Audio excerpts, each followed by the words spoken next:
What's up, RPG fans? Welcome back to the second part of our Game of the Year feature analysis. Again, that's over on the website if you haven't checked it out. You want to read along, add your own thoughts. You can find us on social media and all that sort of stuff. This time around, we have traded up our roster a little bit.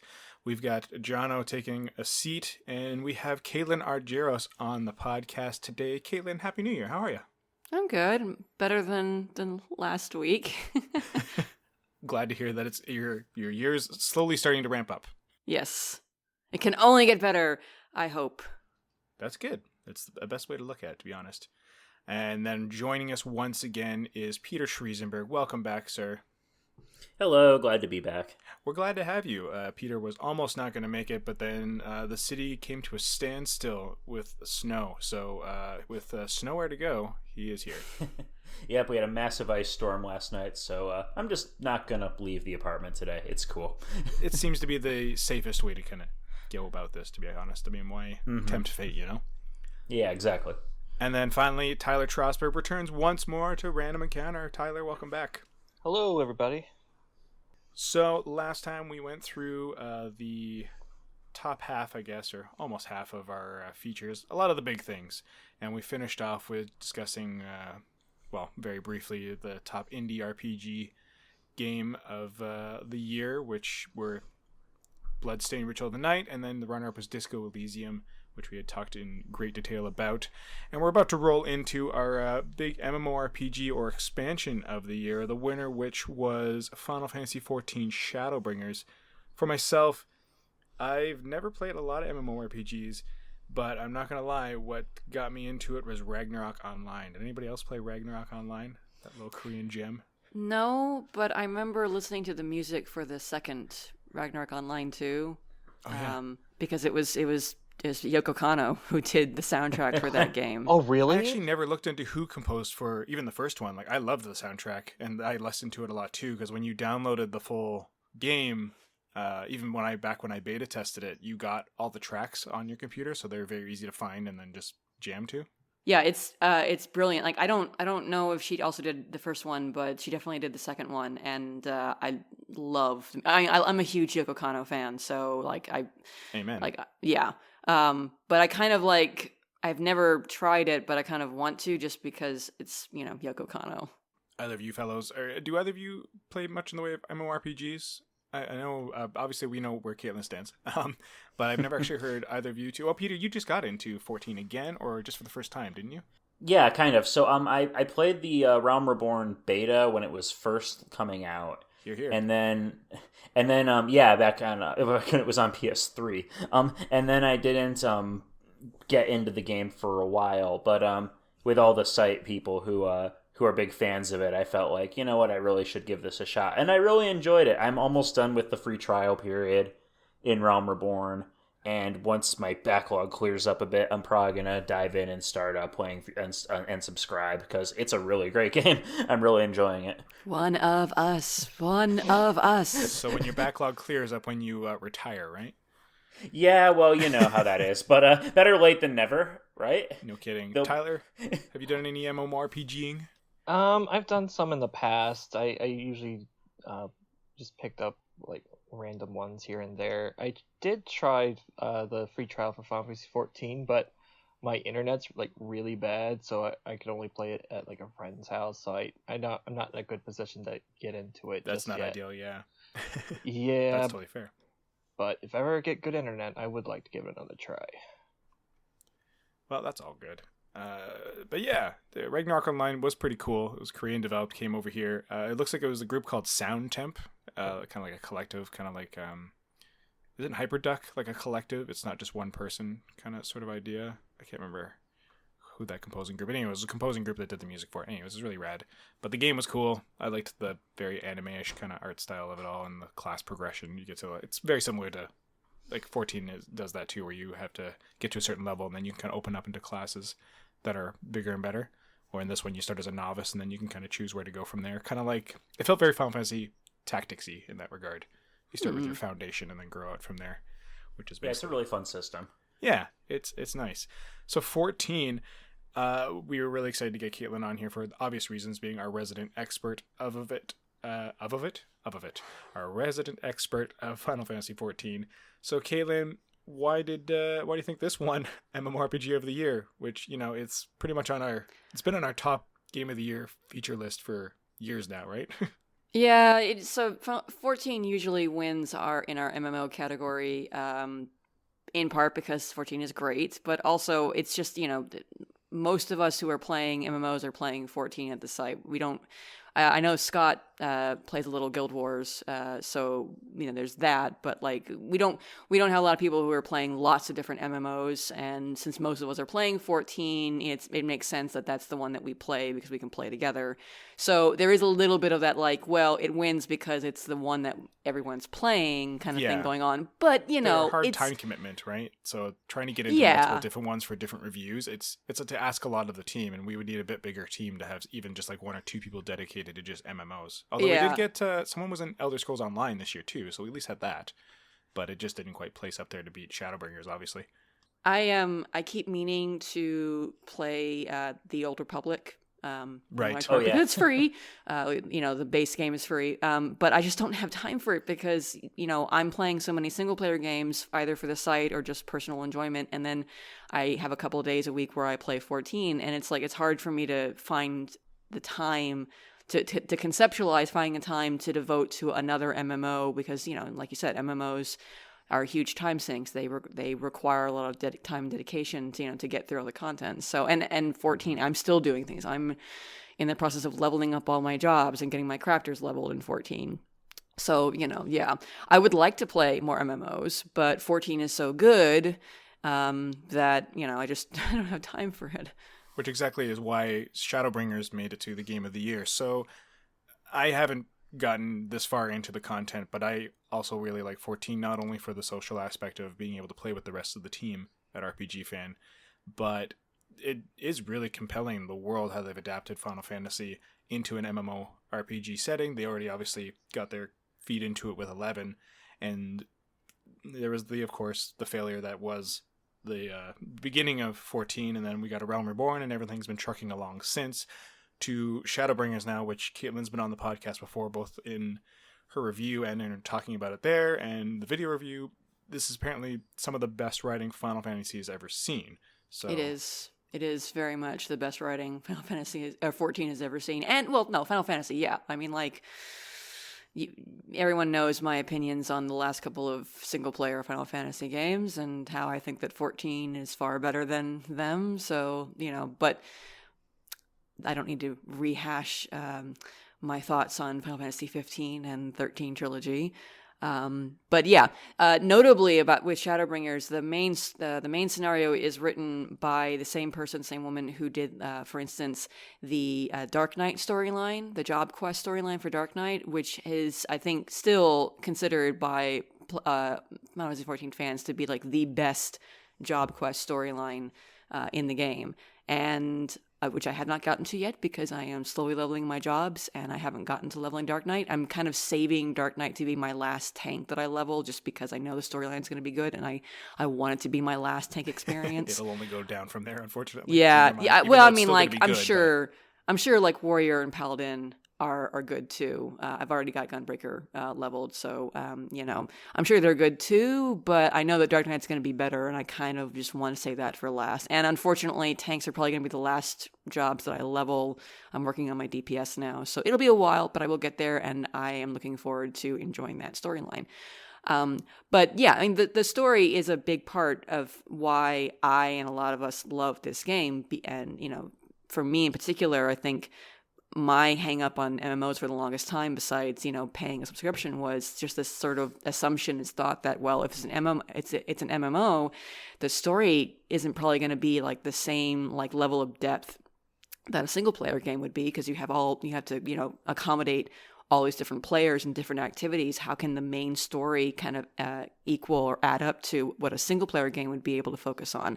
And that's kind of the big reason why I've kept playing, and I'm sure a lot of people have kept playing the game, is that the story, main story, side quests, all of that stuff, it really does add up. It really does match what you would expect from a single player RPG. And I said this in my review and on the podcast, it even really exceeds what we've seen, especially within the Final Fantasy series, the last, decade or two. It kind of, is better at that than single player RPGs. And then, throw on, being able to play lots of different jobs and having all these different dungeons and trials and different content to do. There's crafting and gathering. There's the whole social aspect of being able to chat with and play with friends and do stuff together in a cooperative mode, although there is, of course, PvP if people want to, be competitive too. So it's just, there's so much that you can do with this game, and none of it feels like you're sacrificing quality just to have it be an online game, or for, sacrificing quality here in order to make something else better. It always feels pretty balanced in terms of like the experience that you get from the different aspects of the game.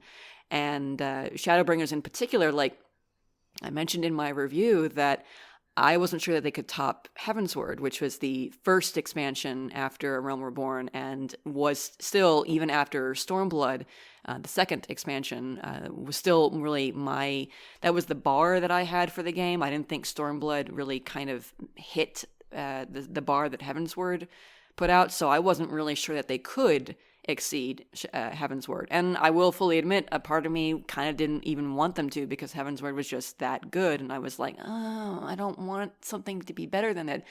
But Shadowbringers is. It really is. It's kind of like the full package for Final Fantasy XIV and just as an RPG itself. So I'm like pleased as punch that in our our deliberations for Game of the Year, that it won Game of the Year, which it has won in the past. We awarded A Realm Reborn Game of the Year way back in 2013, I think. And that was before I started working for the site, so I didn't get to really like experience the joy of seeing that game win. So I was really I was super happy when the results came out and it was 14 on top, because I was like, yes! It deserves it, and this is the year of Final Fantasy XIV. Yes. And then it never stopped being the year of Final Fantasy XIV. Yeah. I mean, we've had that dedicated slot at E3 for the Final Fantasy XIV award for continued excellence in being Final Fantasy XIV for many years. But that's the thing, quality wins out in the end, and they've done such a fantastic job with this game. Like, just keeping it supported, keeping the story engaging. Like, it's really incredible. Which is basically why all of us are into it, right? Like, Caitlin's knee-deep into it, obviously. Peter, you want to be more into it, and you will eventually get to Shadowbringers, and hearing how highly Caitlin has spoken of it, I eventually want to dive into it as well. When we got Mike Solosi, Salbato, all trying to work their way towards it. I think Liz is on the same level as you, and a few other folks are also playing it up to date as well at the site. And Tyler, if you, eventually get yourself better internet, you'll be on board and eventually into Shadowbringers as well, right? Oh, yeah. Yeah, just hearing everything, especially what Caitlin just said, has me really interested. And it's also just recently gone on sale, so there's probably going to be a slew of new players just after the holidays as well, because I think it was like 50% off over Boxing Day and such. So there you go. What was the, did it have a fun Christmas event? I got a Christmas card from them in my inbox. Yes, they always have seasonal events every year, and for especially for the big holidays, like there's right now we're in Heavenstern, so that's the New Year's event, which is going to end in actually it's going to end in like 3 days. I think it ends on the 14th of January, and before that there was the Starlight celebration, which is their Christmas or Christmas holiday event, and those are always little fun things. Like it's a few brief little quests with like some easy activities. Like the Starlight Festival is basically you direct a choir that's singing holiday music, and you get little tokens for directing that you can turn in for stuff that you can put in your house on display. You can get music, and sometimes you can get mounts or gear, or just like fun celebratory gear. It's not something you would use for like stats. It's just the glamour to be in the holiday spirit. So festive and fun. Why not? Yeah, so they always do that, and Heavenstone's going to be ending soon, and then they'll have more seasonal events throughout the year they're limited events, like they only last for like a couple weeks or whatnot, and you get your stuff and whatnot. But it's back. Yeah, it's fun. Like I had to do the New Year's event because I haven't yet, so got to get that done. There you go. Got to get that glamour. Well, this is also this is an expansion to an MMORPG, which is this whole category basically took in expansions, which is why Monster Hunter World Iceborne qualified as well, being such an ample expansion. It wasn't just a piece of DLC, even though expansion, I guess, is technically a DLC in these days. But it was so robust, and like I said, it beat out the few other games that were played in the category, like the Elder Scrolls Online, because that just had Elsewhere drop, which we reviewed fairly highly as well. But Monster Hunter World Iceborne, I reviewed it for the site, and it was absolutely fantastic. I loved going to the snowy world, so it's also really on point for the end of the year when we're getting into snowy season. But it wasn't all about that, because as much as the new location of Hoarfrost Reach was a joy to explore with all of its snowy, wonderful goodness, and you got these ice flows, and there's these little penguins who naturally look like they're wearing parkas, just because that's the way their fur, whatever it is, feathers grow on them.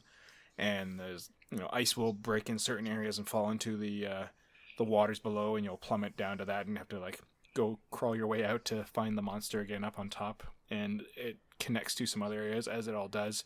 It also took you back to the old locales too, so you fought these new monsters in old areas, which could be a pain in the butt sometimes when you're fighting one thing and then one of these more new aggressive monsters comes in to ruin the party. And it was a mess. It was a grind, but it was super fun.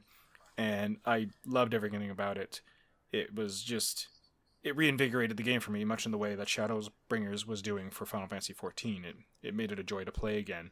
And having some new combat mechanics in there too. They have the Clutch Claw, which adds a bit more flexibility for some of the weapons. Like I like using my big old hammers, which isn't as agile. So when you have the Clutch Claw, you can get onto enemies a lot easier because there's not a lot of options to jump and mount monsters and be doing damage that way. With the Clutch Claw, it kind of shoots out, latches you on Spider-Man style, and then you can kind of wail on them. It was great.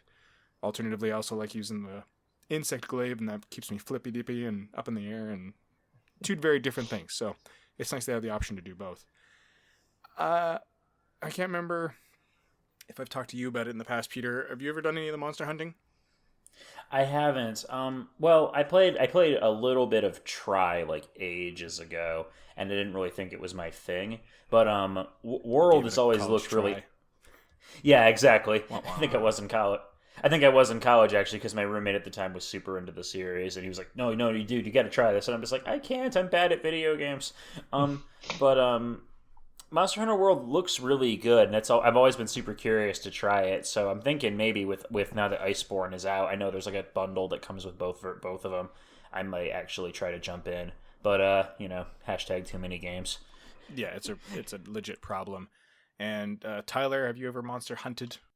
I kind of like Peter. I've played maybe one of the older demos, maybe for the 3DS or something. But yeah, I'm also bad at video games. So I was gonna say, given what you were saying about Bloodstained and what was the other one? There's a couple. Yeah, the action RPG stuff you were saying is less your speed because that's just not your skill set. Yeah, it just really depends. But yeah. I mean, I've heard really good things about World, so I would like to try it out someday, but...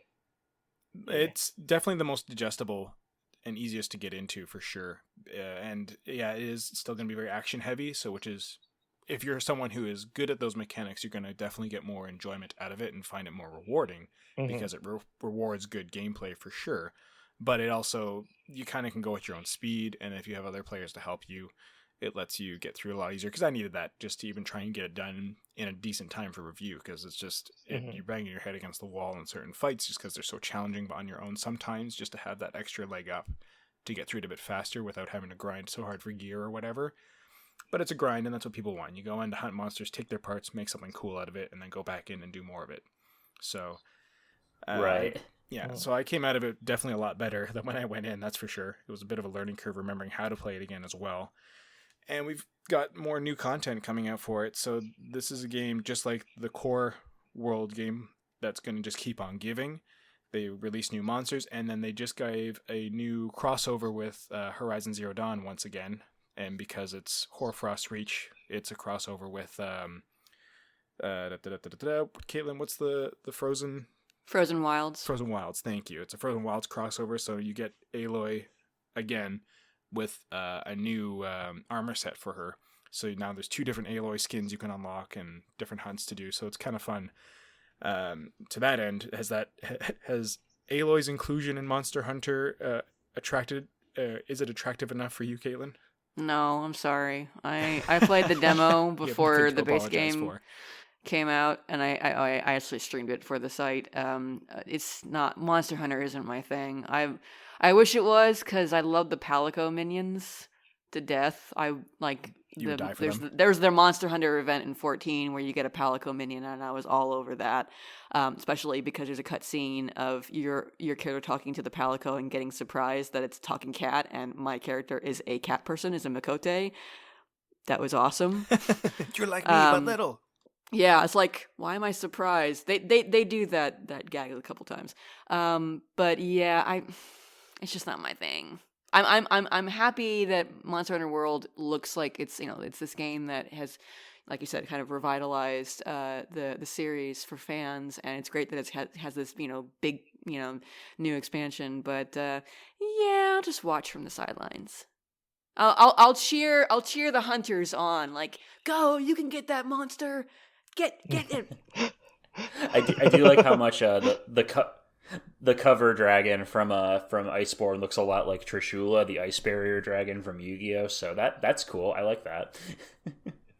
Yeah, Velkhana was a really cool fight to encounter in that game too, which is part of what made it so interesting to me, because in the past one you had Zora Magdaros, and it's kind of a very big set piece monster, and because it's so humongous and you climb all over. I've heard people really hated that fight. It's kind of dry because it's not very clear where to go, what to do. You have people just constantly yelling kind of commands at you of like, now go do this thing. Oh, this is happening. And it's very slow and plodding, and you don't really kind of clearly know where to go, and you're just kind of meandering around this thing's body until finally it stops, and then you're just trying to basically very slowly and awkwardly carry cannonballs around to shoot at it and hopefully eventually kill it, or scare it away rather.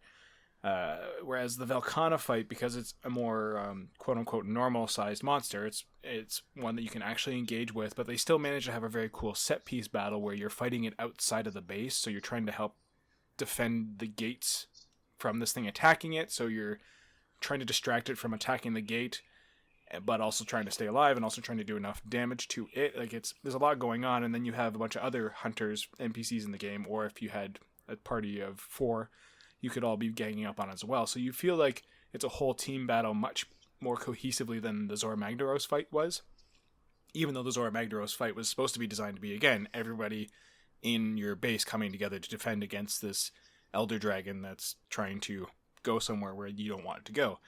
Whereas this one, because it's so active and then everyone's there fighting it just felt a lot better, and it was much clearer what the goals were as well, because eventually, the parts, as the story moves along, the gates fall, or you have to get inside before it does, and then you shoot at it with this big giant like ballista thing. And it was just very clear what was going on and made it a lot more fun and engaging, which I loved that they still brought the set piece back in, but they seem to have gotten it right on this one.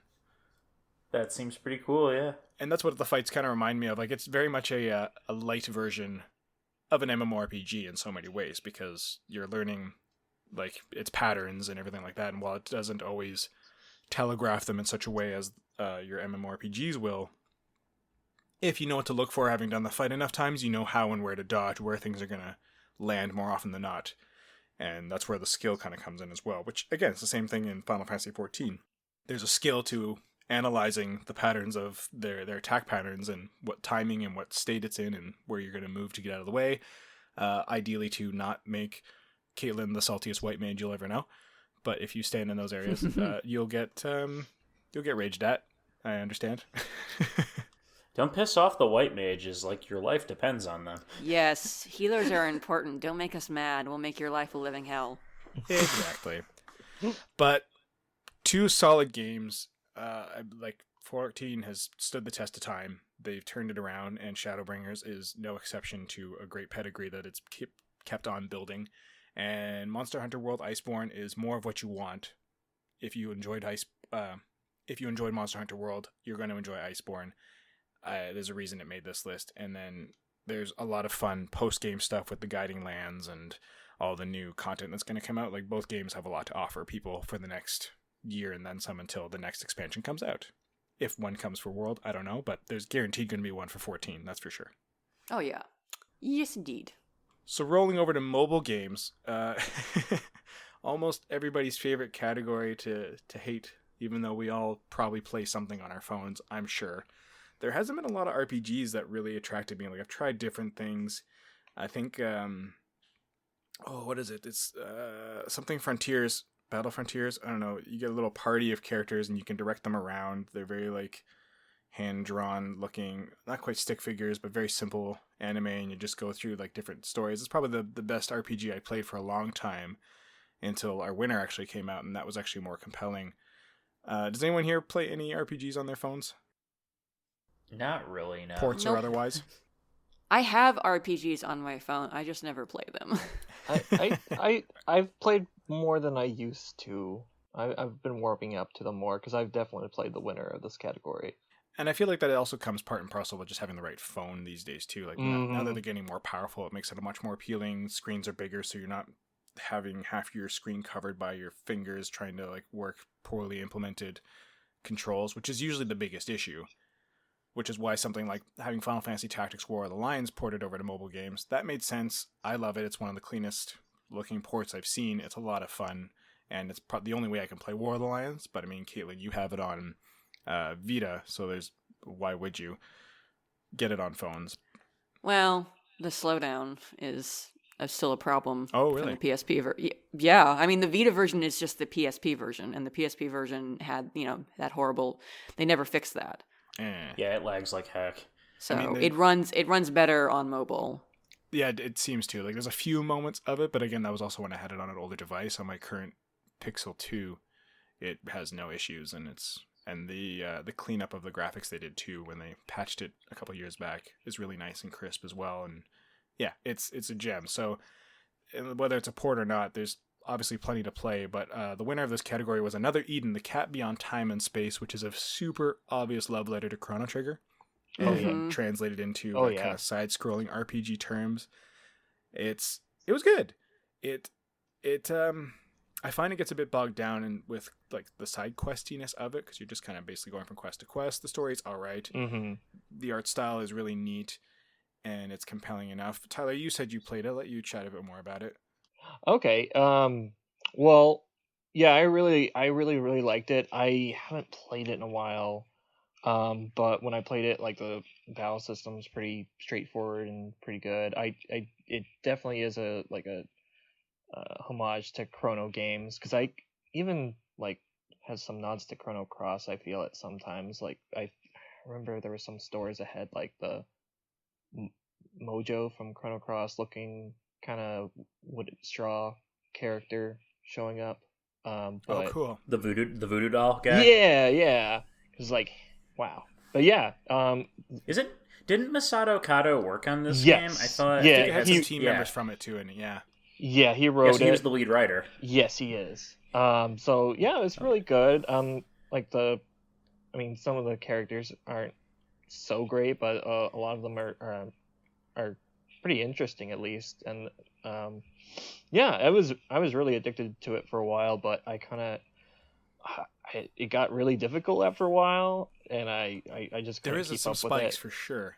Yeah, and I don't know. I sometimes it takes a lot to grind it. Yeah, like, I wanted to play more of it, and I was like, well, I've played so much that I should probably like pay for it, because it's absolutely free besides some in-game purchases, but it's kind of some of it's kind of what I was gonna ask. Some of it's kind of pricey, but like, for the most part, you don't really have to pay anything at all. I mean, if you're the gacha's not too in your face and necessary.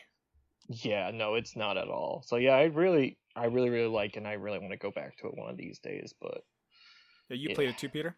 No, I haven't played it. I was curious about whether or not it had like microtransactions. It mostly just does to get more gacha draws. Like, I don't think there's anything that unlocks story or anything. Like, their extra story content mostly comes from it's like they have like events, of course, so mm-hmm. stuff will come right, out. like limited events. I've seen Persona 5 crossover, which I wanted to try out just so I was very curious how that was going to work in this world. But when it spans all time frames, it makes sense. Yeah, it's one of those things where it's like I don't think I get the microtransaction model, especially in mobile games, is part of their business, and on the surface, it really just comes down to how it's implemented and how the game is balanced around it. Mm-hmm. Yeah, and it's very well balanced, I find, in this one. The other thing that story, I guess, opens up with is in the gacha mechanics of depending on what characters you have, certain quests will be open that expands storylines that they're tied to. But there's so many characters that you'll likely get through the free gacha aspect as it is that it's going to be a while for you to even get through enough of that content to feel like, man, I sure wish I had something to do. Like, there's always a quest, there's always a story plot point, something to do in that game, which is part of the joy of it and what makes you feel like you're playing an actually fully fleshed out single player RPG. But it gets kind of samey, so like I find you have to take it in doses, which is why you kind of bounced off it for a bit, and then I'll probably go back at some point. Exactly. I think I got burned out. But yeah, I mean, even without even the gacha elements, you get characters through the storyline as well, so sometimes it doesn't even seem necessary to do the gacha And the elements. combat's really pretty simple and straightforward, but still kind of fun. It has a cool tactical element where you can swap your characters in and out, and like I said, graphically it stands up well with its kind of, as Pete described it, it's a Pete Leavitt, not you, Peter, who described it kind of like a paper doll style, which is very much an accurate description of the characters. The voice work from them is really neat. It's overall a very fun and probably one of the most robust and satisfying mobile games out there that you can play, and it's free to play, which is great. Romancing Saga 3 was our runner-up. If Jono was here, he would have things to say about that, I am sure, since he did not like it whatsoever and bounced off it quite hard. But it's, again, if people like Romancing Saga, let alone Romancing Saga 3, then they're going to love the fact that they can play this port on their phone. I am interested in Romancing Saga. I think it's got a very cool, I guess, application of its learning skills while you're doing, kind of like Final Fantasy 2, but sounds like it's being implemented better. Like 2 was kind of the testing ground, and they took that system and moved it over to Romancing Saga. But yeah, it's the same guy, okay. Kawazu. He's always been a really interesting game developer. Like, he makes really offbeat stuff. He did Final Fantasy 2.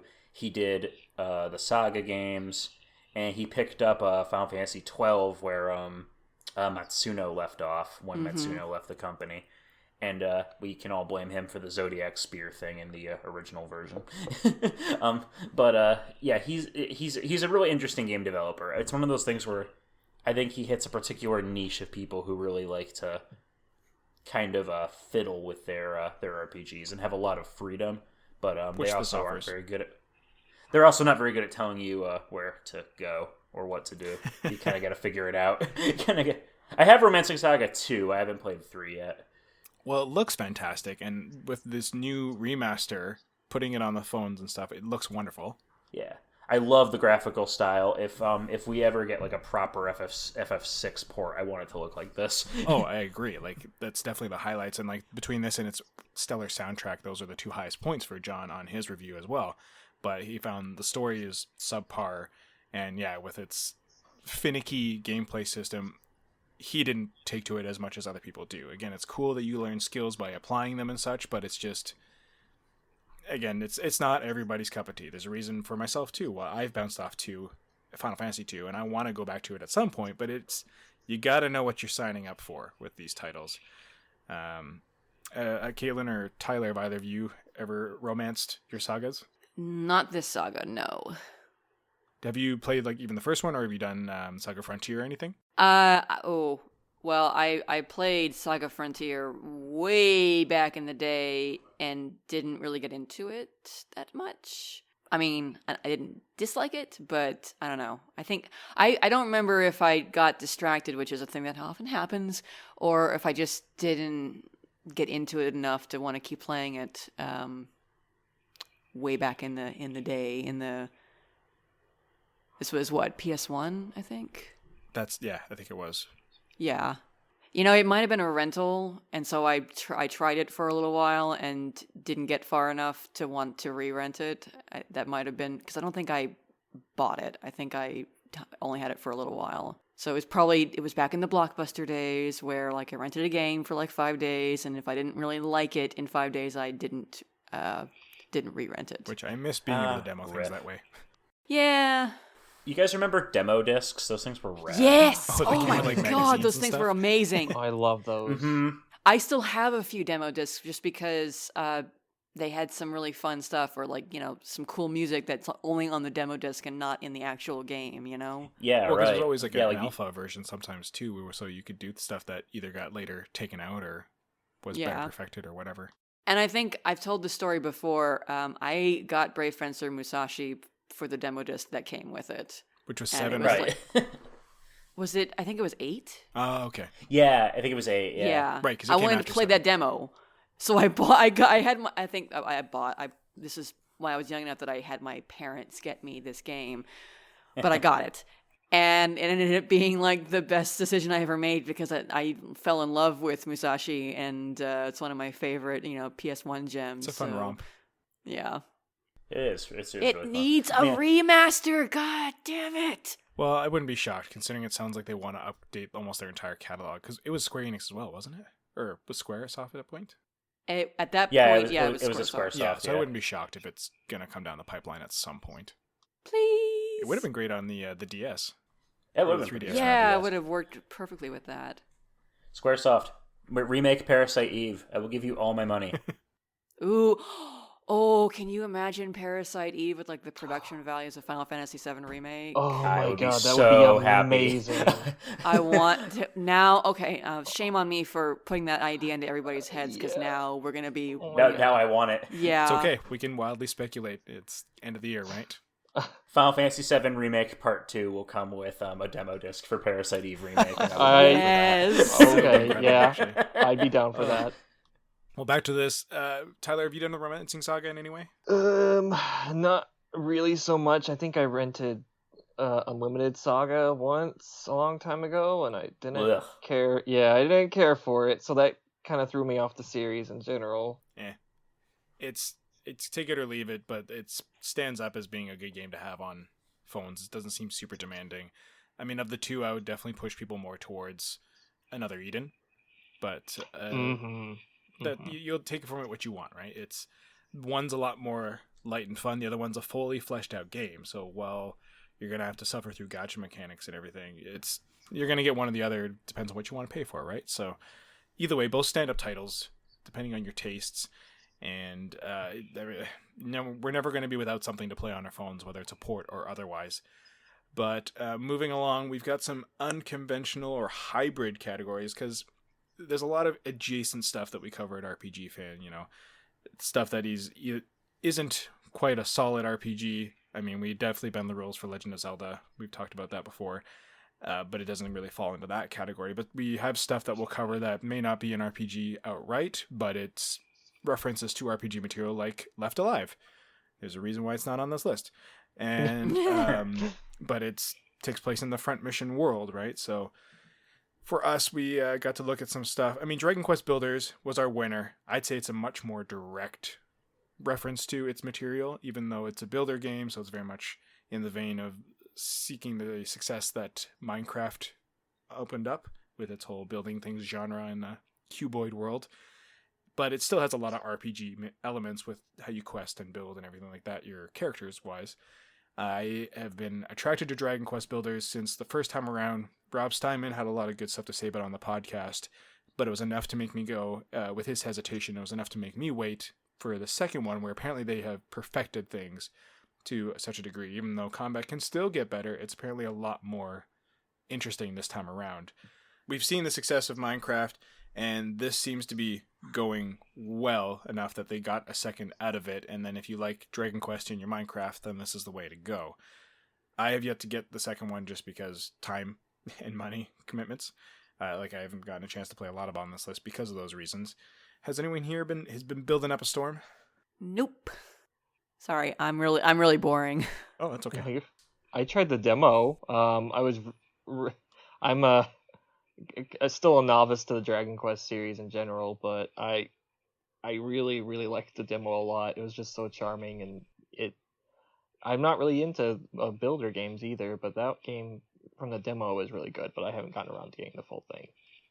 Well, it's the charm of having, that Dragon Quest veneer over it all, but some of the issue that people have with Minecraft is that there's just no direction. You're just kind of making it up as you go, which is great if you're a kid who likes playing with Lego. You just get to build stuff, and no one gets to tell you no. You can just do that. But having, a specific quest is something that other people need. People want structure, and having certain assignments to kind of pursue definitely is appealing in having this kind of take on the game. And you still have the freedom once you get through things and unlock stuff to just build whatever you want and make ridiculous structures, and they're going to obviously add more fandom content and stuff as it goes on. Peter, did you ever try either the demo or the actual game itself? I did play the demo. I really like Dragon Quest, but yeah, it's unfortunately the genre isn't really my thing, and so I didn't really play it very much. Maybe one of these days I'll give it another shot though. And it's totally fair. I mean, it's an action RPG, and again, we've explored this with both yourself and Tyler, that the action RPG thing isn't always your bag. So I'm not shocked that you've bounced off this one. But again, it's attractive enough that it's worth coming back to at some point. It just might be a sale thing.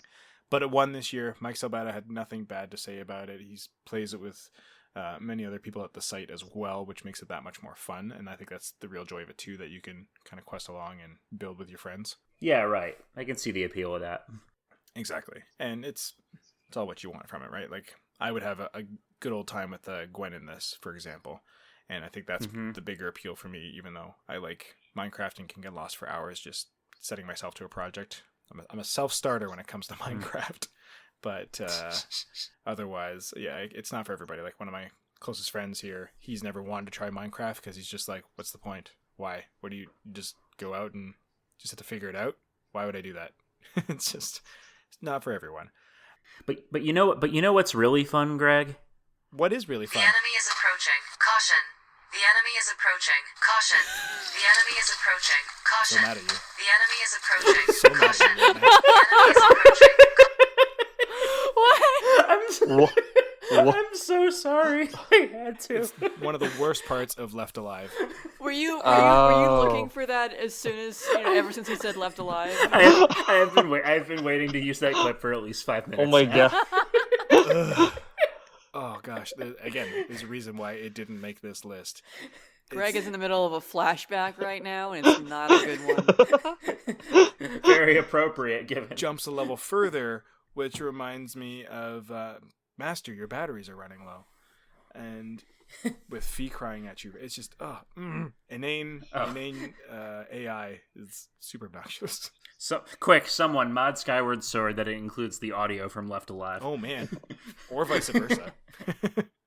Oh gosh, no. What really is fun, aside from trauma flashbacks to Left Alive, is Cadence of Hyrule, Crypt of the Necrodancer. I want to play this so bad. Its music is so good, and that's not just the only reason to play it. It's fun that they've taken the Necrodancer rhythm aspect. It's got like a cool rhythm combat, and they've applied it to Legend of Zelda. And the stylization of Necrodancer works so well with the Legend of Zelda's art style, so having those two mashed up. Plus, I know one of the voice actors who got to work on it. She worked on a film with me, and she's a sweetheart who works here in Vancouver, so there's that extra level of I want to support them. I can't wait to play it. I'm sad that I've waited this long, but it's just one of those acknowledgments of, I know if I buy it now, it's just going to sit there because time and things to play on the website and for life. And oh my gosh, I can't say enough good things about a really good music, fun rhythm game. Oh my gosh. How about you folks? Hey, go ahead. I haven't played it, but it is kind of on my radar, even though I'm not like the biggest Zelda fan, just because it seems like such a really cool and unexpected mashup of games. Like, I don't know that... I think we were all kind of like, huh? And then, whoo, when it got announced, because it's like, you don't necessarily think about pairing up these two games. And it seems like it really works. Yeah. just having like the main character from Necrodancer just kind of drop into the world and then making it all work is fantastic. Yeah, it's a really neat concept. I haven't played the game myself yet either, but I have had the soundtrack in my rotation for quite a while. It's pretty dope. Yeah, it's absolutely outstanding. And unfortunately, I'd never played Necrodancer, but this put it back on my radar of things I wanted to be interested in. And it's definitely on my list of backlog stuff to get to, both titles. And if the level of polish, and that speaks to the company as well, that Nintendo was willing to release their rights. Like, that's another thing that made us also kind of go, huh, what? Like, they're getting a lot more free with how they let companies use their brand, especially as they're branching out into mobile games as well. So they're starting to not be so insular. And it, in cases like Crypt of the Necrodancer, which was loved by Jonathan Logan, it's to its benefit. Yeah, for sure. And either way, it's on my list of things to play this year, for sure. Anybody else? Well, Caitlin, you said you're interested, but Tyler, are you wanting to get into Necrodancer? I played a little bit of the original. I lack rhythm, so I'm not really good at rhythm games either. But yeah, it's probably not something for me. That's fair. It's I'm as this list goes down, I'm getting a clear and clear picture of Tyler's gaming oeuvre and why he sticks to the RPG genre. Yeah. Can I take my time? Can I do it at my own speed and my own rhythm? Is anybody requesting me to do anything other than just do things the way I want to? No? Good, this is the game for me. Exactly. And then they throw in a random QuickTime event and you're like, I'm done?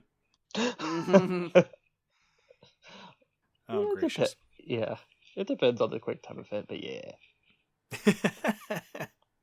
I feel like there's some stories to be told there.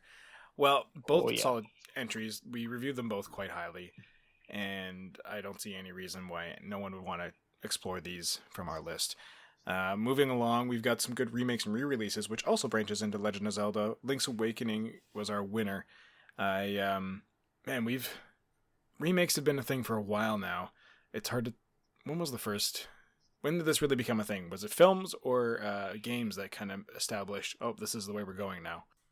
I think films have been doing it for ages. But That's fair. But it really started hitting the gaming industry like midway through this decade. I can't think if before that we were getting a lot of like the remasters and stuff. I'm trying to think of what the first one could have been, but we got a lot of good ones throughout even this past year. Caitlin, was FF12 this past year? Was it 2018? Oh, it was not this past year. Okay. It was 17, right? I think it was 2017. Oh, has it been 2 years? Actually. Oh my gosh, I'm so behind. It came out on Switch recently. Maybe that was this year I'm thinking of. And we got Dragon Quest XI-S dropped this year. We've been anticipating Final Fantasy VII Remake for ages, and that's been pushed back. So, like, it's definitely the way things are going, and we're not sorry for it. I mean, some games just didn't quite land as well as they could have, given technical limitations of the time. Then sometimes we get remakes that are heinous, like Final Fantasy V with its hideous mobile sprites. Either way, if they want to take it in a new direction or not, The Legend of Zelda Link's Awakening was a welcome reveal when it was just this past E3 that it was revealed. Was it not? Or was it the year before they revealed it? Was it 2018 or 2019? I can't remember how long they've been teasing it. I think it was late 2018. Yeah, like one of the Nintendo Directs or something.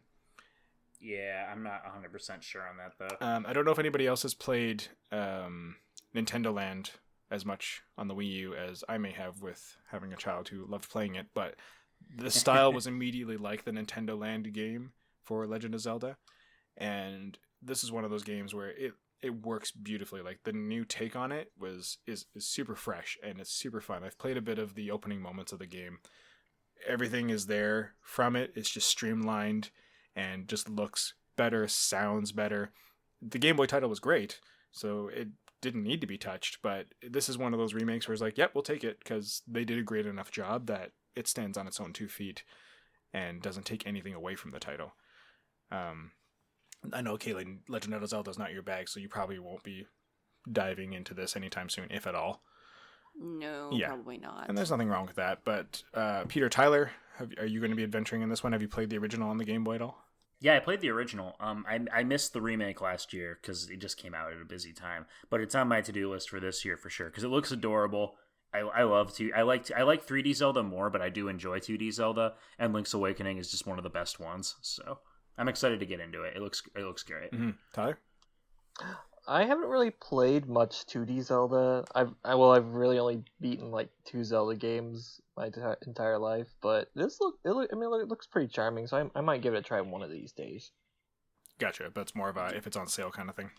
Yeah. Tyler, do you have a 3DS? Yes, I do. Play Link Between Worlds. You'll thank me later. Okay. Absolutely, it's so good. Link Between Worlds is great. It's really fun. And it's a good way to get into the 2D Zelda worlds while it's still kind of 3D-ish, and that'll probably translate really nicely into playing this as well. It might give you that. It plays very differently from the 3D Zeldas when you're playing something that's based on the 2D mechanics.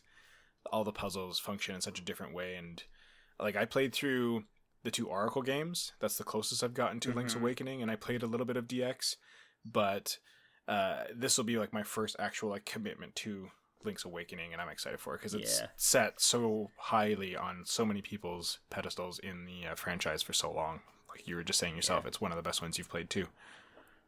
Oh man, dude, if the Oracle games that get this kind of remake treatment, I'm gonna freak. Oh, right? Like, yeah, it's the puzzle solving is so fun, and they just did such a good job of adapting 2D Zelda to, like, Capcom did a great job with it, and I'm glad again that Nintendo let the reins go for one of their prized characters. It worked out beautifully, and those random like platforming moments where all of a sudden it feels like you're playing Mario briefly, and there's Goombas, and it's so bizarre. Yeah, no, it's just it's so much fun. I just always thought it was really funny that like 3 of the best Zelda games were outsourced to Capcom. Right?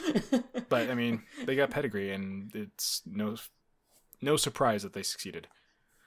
Yeah, and they've been on a roll lately. So yeah, exactly. Then we got Collection of Mana, which was another one of those collective like, what? When that got surprisingly dropped on us at E3 and came out the same day, and so many people's switches lit up to immediately get it, like myself. It was inside of a few hours that I was like, I am getting this, because the biggest draw obviously was Trials of Mana, but getting all 3 of these titles was something I think a lot of gamers have wanted since the collection was teased back in, I think it was 2016 or 2017 that it was getting its Japan release. And we all were hoping, like, does that mean we'll get it localized? That mean we'll finally get a localized Seiken Densetsu 3? And then it was quiet for ages, and then all of a sudden they're just like, hey, by the way, this is the thing, and oh, you can do it now. Like, yeah, oh my gosh. Mine was blown. But I think by that point, a lot of people had just kind of given up on of course. on it coming over here, like... And then they announced the remake, and I was like, okay, that's cool. Yeah, it looked fantastic. It looks pretty fun. The other 2 like remakes weren't that great, so I wasn't like super over the moon about it. And then they were like, oh, by the way, the original game is coming out over here, and you can buy it. And I'm like, say what? Well, exactly. And so we got all 3 of these fantastic games. And yeah, we've gotten a million different versions of Secret of Mana, and say what you will about the remake, it didn't land well. Trials of Mana, though, looks to be shaping up in such a way that they are learning from their mistakes with that remake. So it looks like they're actually putting effort in. Exactly. And not just kind of translating it to a 3D world. So that's going to be really great. And then getting these games that you can play them in high def on your Switch. And I was able to kind of visit Final Fantasy Adventure, which I remember I dabbled with briefly on the Game Boy. I haven't played Secret of Mana yet, just because, again, I played that game to death. Recently, I had it on my SNES Mini, so I played it a bunch on that as well. But I will eventually get back to it. But Trials of Mana has been a blast. I played it for Retro Encounter. Absolutely loved it. I've played less legal versions back in the day, so I know I've always wanted it this way. And Gwen and I are almost finished our playthrough. We are in like the final dungeon. We were actually playing a bit last night. And that's been a super fun adventure for her. And she has so many questions and love for Trials of Mana as well. And she's played through Secret of Mana, so, you know, she's got taste. And this game is just aged so beautifully well. The pixel art's fantastic, and it was just so nice to have it. So this collection was very welcome. I'm glad. Have you gotten through Trials of Mana, Peter? No, I have not finished it yet. Again, it came out. I played Adventure, the first one, through, and then I started Trials of Mana after that. I got stuck in Adventure, and I had to restart. it's rough, but for like a Game Boy game that you're like it holds up surprisingly Yeah, well. the gameplay is but, what carries it. I mean, it's got some charm in its presentation, but it was surprisingly fun to play. Mm-hmm. Yeah, no, and yeah, no. Trials of Mana is a fantastic game. It's just it's this year is going to be like me playing catch up pretty much. That's totally fair. Caitlin, have you ever been? I've never actually talked with you about at any point about any of the Mana games. Were you ever a Secret of Mana kid? No, I never played any of the Mana games. Really? Yes, I know. I'm so bad. I'm sorry, guys. It's okay. I still haven't played Octopath Same, Traveler, so. same here. Well, that's more recent. That's more forgivable. I feel like people are, when you say you haven't played like a classic game like Secret of Mana or Chrono Trigger, people like look at you with like, and you call yourself a gamer? How do you work for RPGFan? Give me your card. Yeah, seriously. Hey, look, Rob revoked my gamer card when he found out I haven't played any Resident Evil games. So there's always something for someone, and as much as that shocks me, I mean, it's all what you're exposed to, right? But now there's just so many more, so many different versions, especially of Secret of Mana, that it's almost like, how have you not? But again, it's all time. Like, there's so much to play, and if it just has never really quite been on your radar, like for you, was it a question of? For either of you, I mean, Tyler, I feel like it's a given. It's an action RPG, so I feel like I know what your answer is going to be. But for Caitlin, like, was it the action RPG aspect, or was it just like your folks just didn't buy it, you didn't really want it? Like, what was it about the game that you never got into it? It wasn't on my radar, for the most part, and yeah, when I, back in the day with the SNES, like, I had to either rent games or, beg my parents to get them for me, and I kind of like, that limits what you can play, because you obviously can't ask for a lot, and there were other games that I was more interested in that I wanted. And then by the time I was making money and able to buy my own stuff, we had progressed beyond the 16-bit graphics, and it's strangely enough, I'm more interested in playing old retro style games now than I was back then, because back then I think the new hotness was 3D graphics, and getting ever closer to like photorealism. So I was less interested. But I think now that we've kind of reached a bit of a plateau where modern games look really beautiful, and of course new console generations will look even better, but like we're used to that amazing graphical fidelity style, that I think it's easier to find the nostalgia and the appeal of playing older games. And now the problem, of course, is there's just so much on my backlog that I don't know. I have so many games that I already have bought and that are on my shelf that I still haven't gotten to. It's hard for me to think about going to other classics and picking them up, because I know I'm not going to play them anytime soon. So it's something and I get that for sure. Down the road, I would like to rectify, but it's going to have to be like a really slow year. Like the first half of this year is ridiculous with the amount of releases coming out, just new games alone. I still have a huge backlog of games I want to play. So nope, that's totally reasonable. It's going to be a while. And Tyler, is my predictions correct? Well, mostly, I did have an SNES. I started with that, but I didn't really get into RPGs until the PlayStation 1. But and then you would have had Legends of Mana, which was great, but it only kind of worked if you knew what you were doing, right? Yeah, but I did watch a friend play the Trials of Mana on the Switch, and it looked really good, so I did buy the collection. I haven't started yet, but I will play them eventually, or at least try to. Well, the Switch is a great place for it, because having it on the go is fantastic as well, because it works well for that, and it's just nice to see where it's from. And like you were saying, Caitlin, like we have kind of hit a plateau of what to expect from a lot of games these days, but the biggest thing, too, is they're all getting bigger and more complex, and there's a lot more time commitment, and definitely we can look a lot to the indie realm for a more simpler, I guess, gameplay experience, but it's nice to go back to stuff like Final Fantasy Adventure and Link's Awakening and just have something that harkens back to a simpler time, so to speak, because it doesn't demand much from you. You just play it, and you just play it for the sake of having fun, and if you're not having fun, then you play something else. But these games just are like, just play me, you don't have to think too hard about it, mash some buttons, and you'll get through it. So, both good remakes to have on our systems, and the Switch is a great place for those, of course. I mean, people say that we're Switch heavy. I am also surprised they don't say that we're Final Fantasy 14 heavy, but anyways, that's a whole different thing. So moving along, we talked about expansions before, and those are a bit different from DLC, because now we have our best DLC, which again, the winner was a weirdly RPG adjacent winner. Does anyone here Smash Bro? Because Super Smash Bros. Ultimate got Joker from Persona 5 and the hero from Dragon Quest, the latter of which was again a very like, what? Actually, they were both pretty astounding, I think, for people who are fans of either. Yeah. But the hero hit me harder. Watching the internet implode when Hero got announced because so many people wanted Banjo, and then Banjo being announced like at the same presentation was probably the funniest thing to happen all year. It's absolutely true. I was prepared for the massive mountain of salt, and then yeah. But still no Waluigi. Yeah, Waluigi's an assist trophy already. Plus, we don't need to give him more of a platform. I feel like he's probably not the greatest character. He should just steal it and just make Waluigi Smash Bros or something. And he's probably a libertarian. But either way, like Joker and Hero are both really fun characters. Hero is like RNG hell, but he's really fun. So they translated like RPG mechanics fairly well then, is what you're saying. Yeah, no, because he pulls up a command menu and you get 4 random Dragon Quest abilities. So, and you have to like quickly cycle through them and pick one. And some of them can range from turning himself into metal, which makes him invulnerable to all attacks except for another hero's metal slash. And a self-destruct effect that like has a really wide range. He can whack and thwack people, which is just instant death.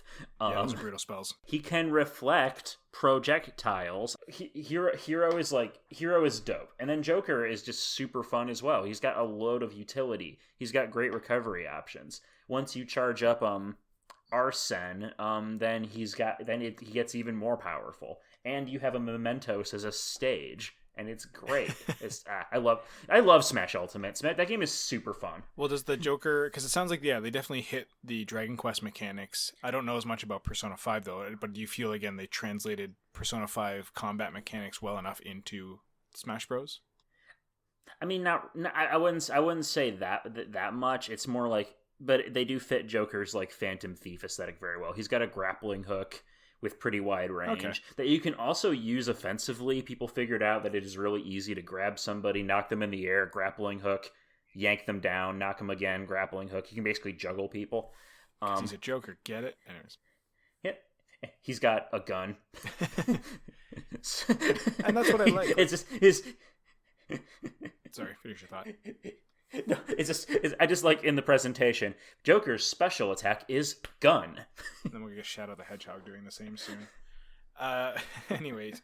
Oh God, don't remind me. I just love how when they brought in Cloud too, because I was curious how that was going to work. If it was just going to be outright, like he's just going to beat people up with a big sword, so is he basically going to be another Fire Emblem character? But they interpreted his limit breaks into things and that whole mechanic, and so it's really neat to see them translate beloved RPG characters into Smash Bros. In such a way that you still feel you're playing the mechanics. So Joker seems a bit more just kind of made into a Smash Bros. Character with the flavor from Persona 5, but Hero sounds like it lands really well for being interpreted into the Smash Bros. World from its RPG roots, which is really cool. I haven't smashed this recent release just because I just knew it was a big rabbit hole to get into, and I was like, I still have barely even touched the one on the Wii U as it is with just time, and it just hasn't been a priority. So I figured, why put the money into it? Tyler, are you a Smash Bros. Fan? Again, I'm guessing at the answer here. Well, I like it. I mean, I only play it with other people when I can. And I haven't really gotten the DLC. I'm kind of waiting to see what the last character is. Please be Cosmos from Sinnoh Saga.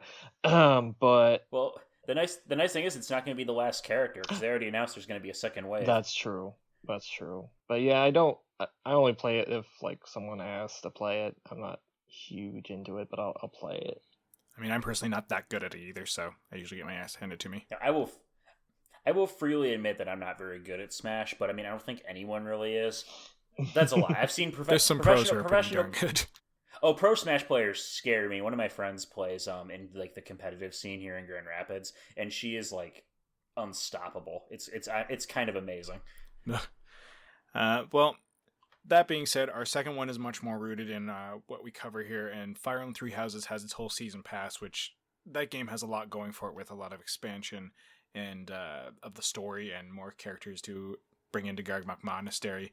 I haven't gotten far enough into it because, as I said on our last episode I was on with Caitlin, that it's one of my gaming resolutions is to get through Fire Emblem Three Houses. I know, Caitlin, you obviously haven't gotten far enough to really get into this too, but the season pass is something I plan to pick up because I know I'll want more.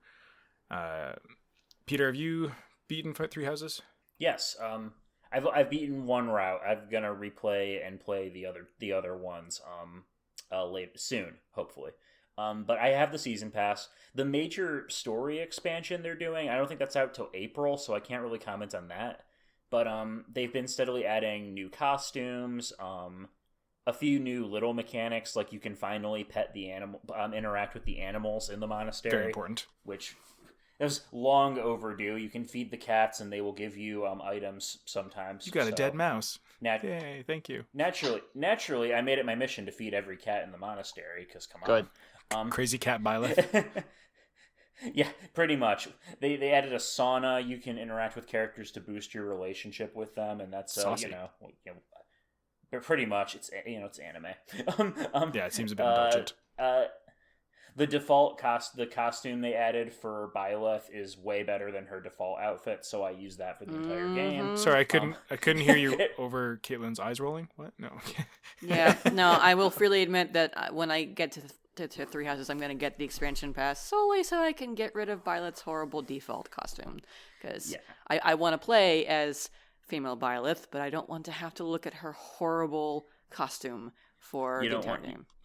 You don't want to be the goth GF of the Fire Emblem universe. No. Although, unfortunately, my biggest problem with her outfit is not really the outfit, it's how stupidly huge her bust is in that character model for no reason. Oh, sorry. That's okay. I got things for that. Okay. Well, yeah, and it kind of goes into the Xenoblade Chronicles issue, too, of just, like, unreasonable modeling, and it's weird. Pyra's weird swimsuit costume. Yeah.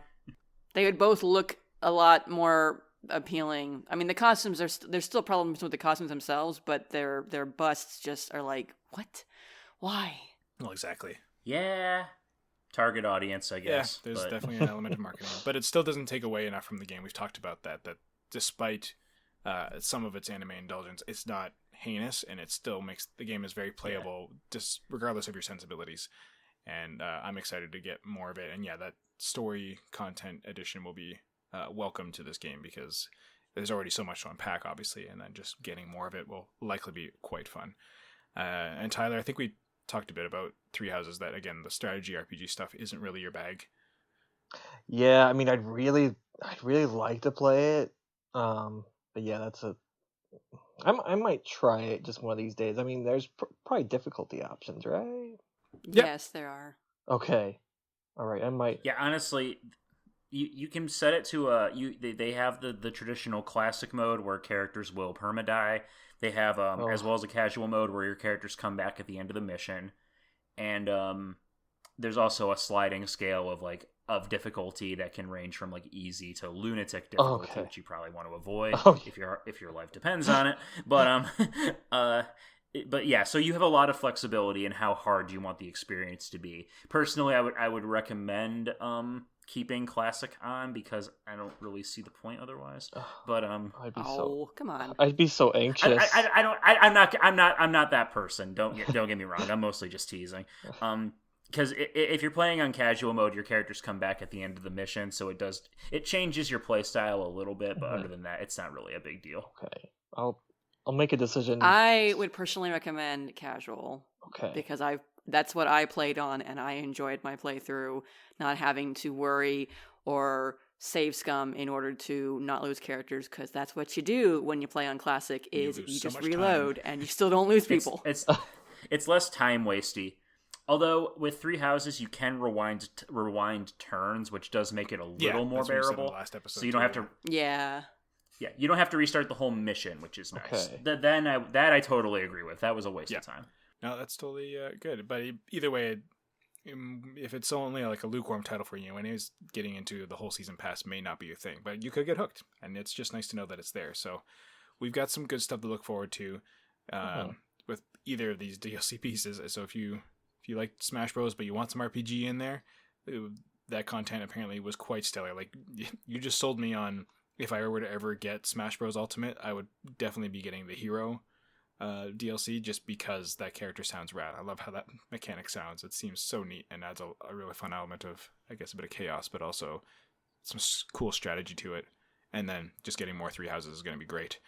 So rolling along, that's a lot of like the big kind of coverage that we had on the features, all like the main titles, the standalone stuff. And now we're going to get into more of the nitty gritty. We'll give you a tease of it before we move into the third part of this series. But a couple things we wanted to cover is but the first thing we're going to cover, from getting into the more finer points of many of these games, is best combat from 2019. Sorry, there was a big thump there. Is the best combat from 2019.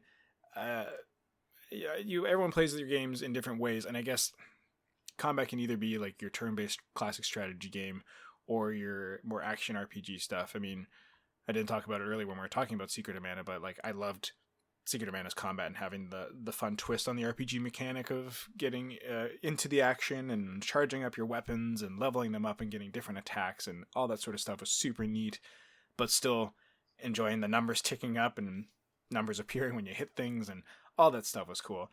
And I've kind of always liked more innovative combat, but as we've been teasing Tyler about it, there's still something to be said about the turn-based combat too, of just your classic RPG that's just so satisfying as well. Like, there's a reason I work at RPGFan. I like RPGs no matter which end they're at. I don't quite follow I don't quite go as hard into like Dark Souls and stuff, but probably the closest I got to that would be Monster Hunter. It seems like a nice happy medium for me with World, which was a runner-up in this category. But our winner was The Legend of Heroes Trails of Cold Steel 3. Caitlin had a lot to say about it on the podcast not too many episodes ago, and the combat, I think, was one of the highlights for you as well. Because the systems were... Is it more or less the same system? I can't remember now. From like Cold Steel 2, it's 1 and 2? The same... And then they've revitalized it with some extra mechanics now?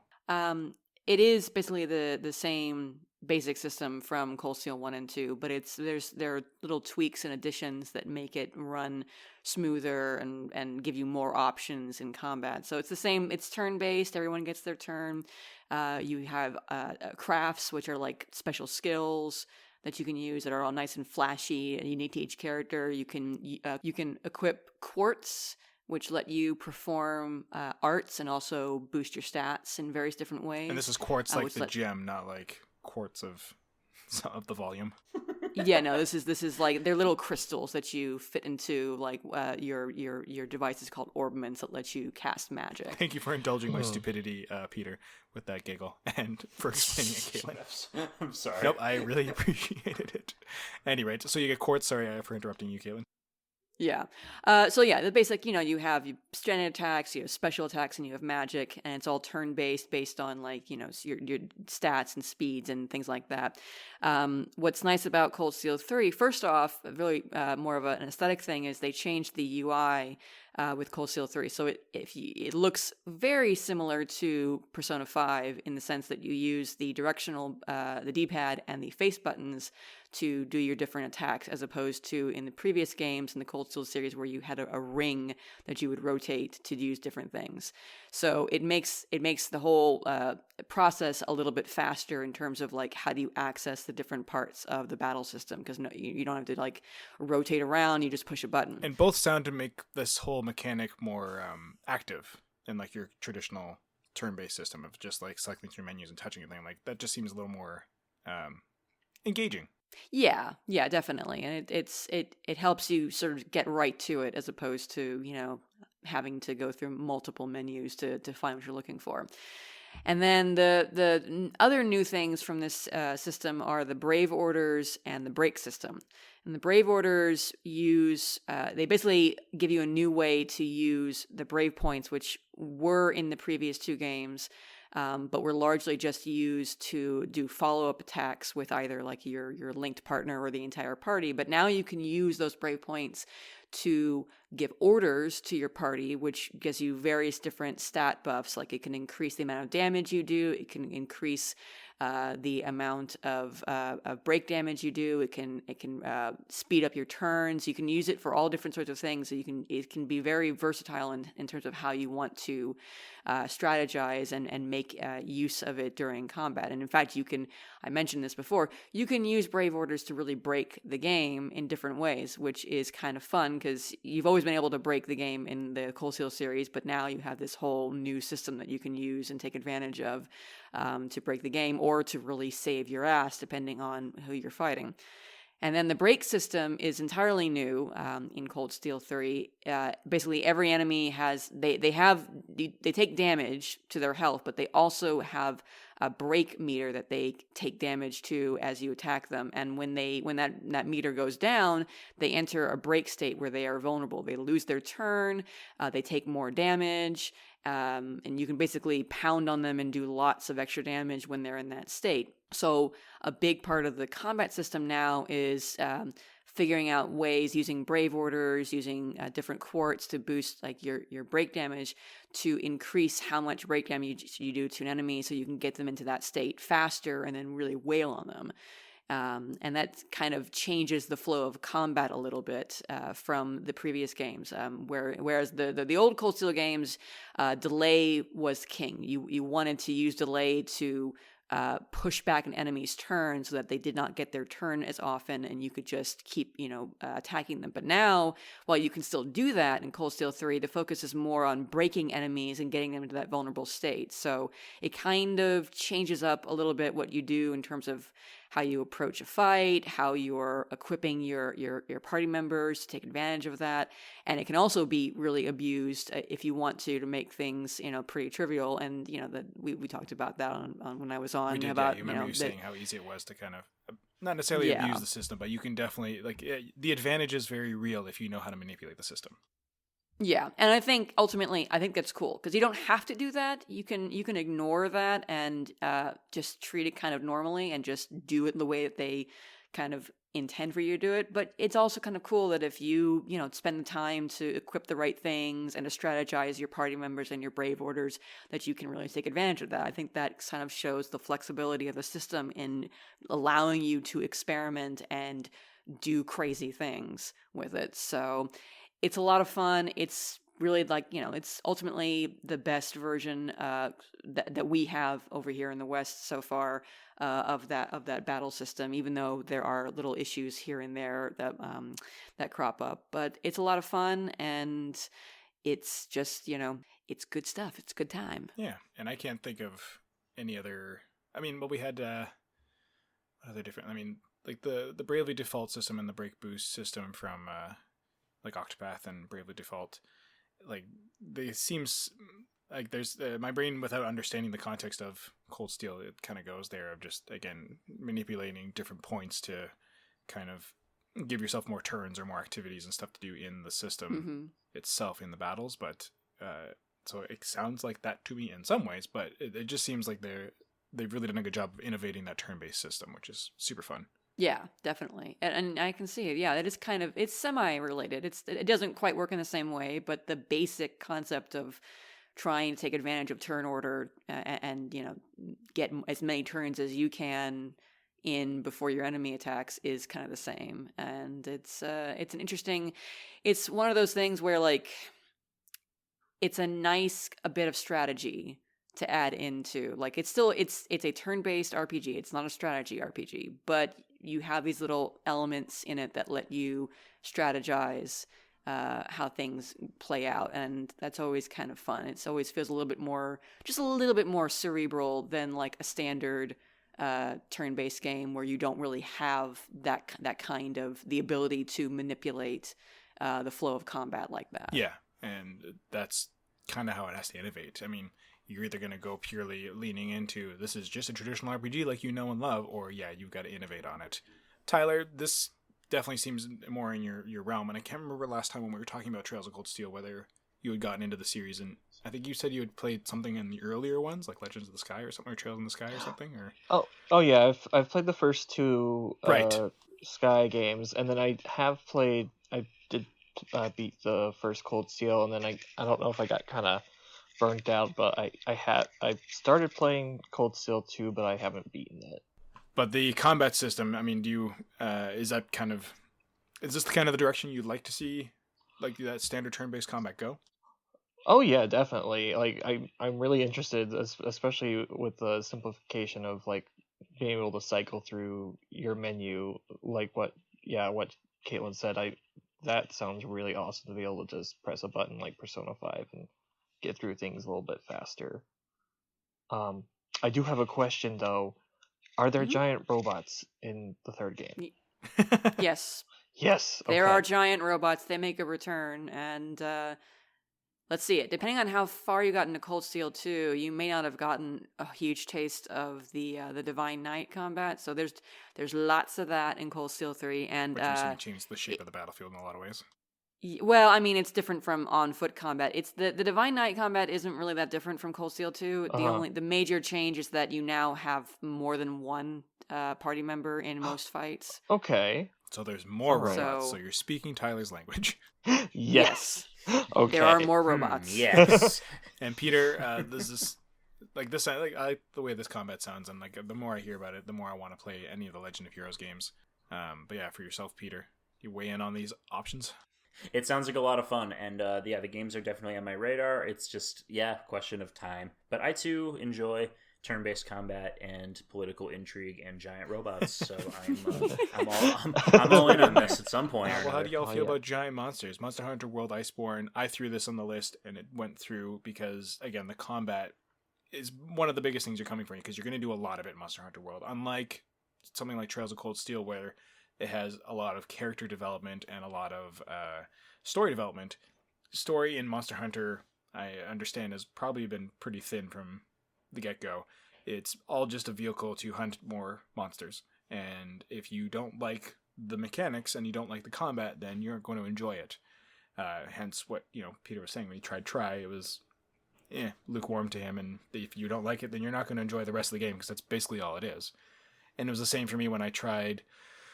I want to say it was one of the Generations one. There's a demo for it on the 3DS, and I bounced off it because I just found it very... it's a very deep system and very obtuse when you don't quite know what you're getting into. But Monster Hunter World made it a lot clearer what you're getting into, and the investment in your skill comes with those rewards. So as I revisited the game when I got into Monster Hunter World Iceborne, and definitely got off to a rocky start, by the end of it, like, even on my Insect Glaive, which is like this double-ended spear thing that you get, and you it comes with this like little like beetle that attaches to your arm, so you can send it out, and it gives off a powder that when you swing at it, it'll like cause different status debuffs on the monsters and stuff like that, or it can regenerate you by stealing health from the monster. It does different things. Plus, the beetle will buzz around for a time and attack the monster for you while you're running around with your weapon, and with it you can launch yourself into the air and start doing a bunch of like aerial attacks. And once you get good at it enough, you can start juggling it into combos, and no, you don't juggle the monster, but you yourself are juggling through the air and just ripping by it, doing a bunch of damage, redirecting yourself and ripping by it again without landing. And by the end of it, I could keep myself airborne for a good long while, and it was really satisfying to go like, oh, I'm actually good at this now. When did this happen? And the combat is very rewarding for that. Like, once you understand how to exploit the different weaknesses of the monsters and how to use the terrain to your advantage, it gives a lot of strategy, and using like traps and different ammunition and stuff like that to exploit what they're weak to in terms of like they're poisoned or paralysis, and wearing the right armor to nullify what they can do. Like, one of the things about Iceborne is it shows the return of some monsters like Tobikadachi, which traditionally in the Monster Hunter World base game is like this lightning flying squirrel snake lizard, which sounds awful, but it flips around through trees and electrifies itself if it gets agitated and hits you with electric attacks. So they brought a new version called Viper Tobikadachi, which has that mobility still of being able to kind of flit around and attack you really fast, but it also can poison you and paralyze you. And it just stomped me. That sounds fun. Yeah, it stomped me. And I had to kind of go back and, okay, what kind of things can I get for myself, whether it's a charm or armor that will nullify these abilities. And once I got the right abilities, I was able to just turn that right around on it and use those strategies to my advantage. And it's really nice to see that work out. And then, like I said, there's the catch claw now that makes you more versatile in battle as well. The whole combat system is just so much fun about Monster Hunter World, and that's what's going to make you keep playing it when you move into Iceborne as well. But if you don't like action RPG combat, and it's really not going to do it for you. And it always depends, because like I like action combat a lot. Zelda and Kingdom Hearts are two of my favorite game series, but those games aren't very technical in their combat system. It's pretty much one, maybe two buttons, and it's more based on your. In Kingdom Hearts, especially, it's more based on stats, like a traditional RPG. Yeah. I did get into the From Software bug last year, and this is more akin to that for sure.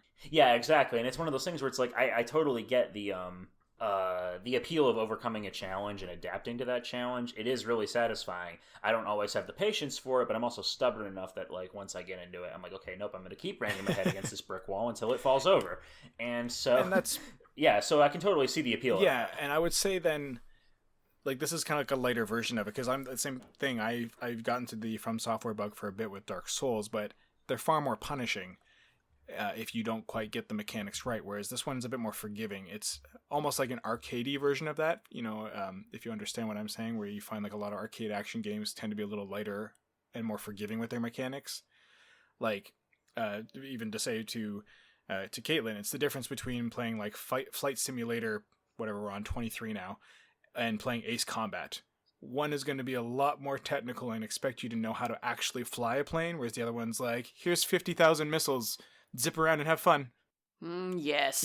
And that's basically what this is. You can go in and be very technical in From Software's various games, but Monster Hunter World, yeah, you'll get punished if you suck, but you can recover a lot easier as well. Plus, you also get a couple different lives, and now that they added some expanded abilities for like your palicos as well, because the palicos have their own abilities, which is why they're there to support you.